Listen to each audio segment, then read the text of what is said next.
with the midterms. Joining me now, Georgia Congressman Buddy Carter. He's a member of the House Energy and Commerce and Budget Committees.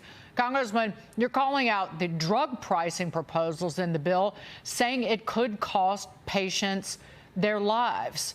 And Steve Moore worked on a study about this, but tell us more about that.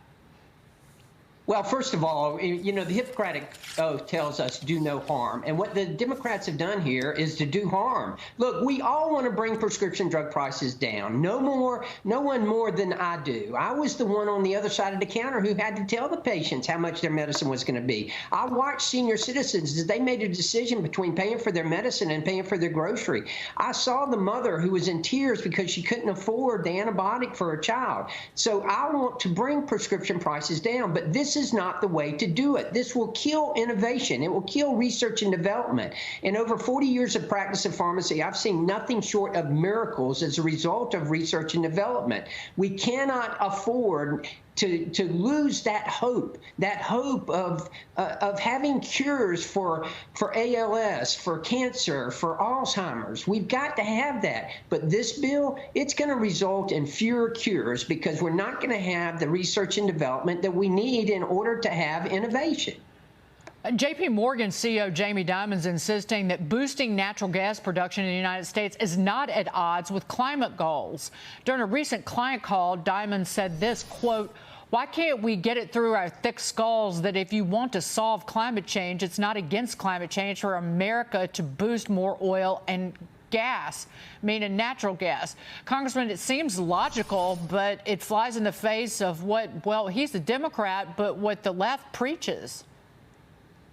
He's absolutely right, though. We've got to use natural gas. Look at what we've done in the United States of America over the last decade. We have decreased our carbon emissions more than the next 12 countries combined while growing our economy. It can be done. And part of the reason we've been able to do that has been natural gas. The natural gas here is 47% cleaner than that in Russia. We've got to be able to export that natural gas. This is what the developing countries, this is what they should be doing. We've got to have innovation in this country. With the Democrats, they think if it's not wind and solar, it's no good. Well, that's totally wrong. We've got to utilize nuclear. We've got to utilize the fossil fuels. They've gotten so much cleaner as a result of the innovation that has come about by the private sector. If we would just get out of the way and let them do what the market dictates, then I can assure you we would be able to export clean energy.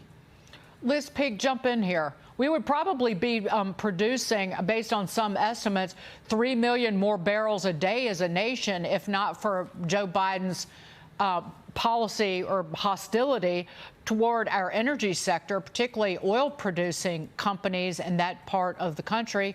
But also, and now you've got billions upon billions upon billions going to buy electric garbage trucks in this country.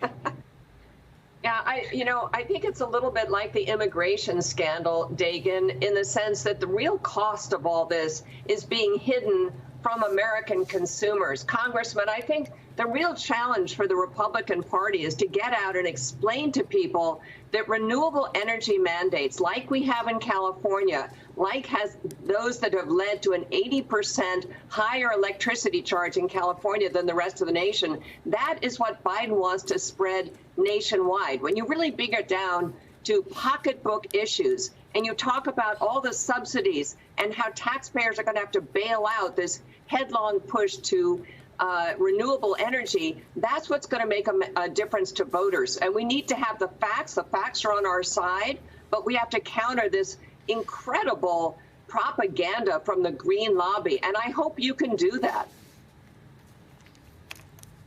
Well, I certainly hope we can, too, and we need to, because you're right. It's all a matter of articulating the fact that we do produce clean energy here in America. And look, if America and Europe were to go to net zero emissions, we still wouldn't solve the global problem. That's what the Democrats don't realize is it's China and India and the developing countries that are adding the most to carbon emissions, and they have admitted that they're going to continue to use the cheapest, the most reliable energy out there, whether it be coal or whatever. They don't care. They just want to grow. Well, if we can help them in the United States by exporting innovation that will help them grow while still being cleaner, then we will solve this problem. I was watching, there was a segment of in recent days on CBS This Morning or CBS Morning, and it was involving why children are heavier and are not outside. And as part of the segment, they blamed climate change for children not being active. In part, they did mention the video games and television, smartphones and tablets, but climate change? Because it's hot? Well, it's August. You know, they blame climate change for everything. I mean, if you got a problem, it's because of climate change. That's ridiculous. Look, I believe in climate change, and I believe we need to address it. And yes, man does have somewhat of an impact on it. I do believe it's cyclical, but we need to be responsible, and we have been responsible in the United States, and we'll continue to be responsible. But we've got to have an all-of-the-above type of energy strategy where we utilize and unleash our American energy potential here. It's important to our national security. Is important to the world. Indeed. Instead, we're begging Saudi Arabia and now essentially Iran to pump more oil when we're going to war with, we're at war with ourselves rather than standing up to a terrorist nation. I digress. Congressman Buddy Carter, great to see you this morning, sir.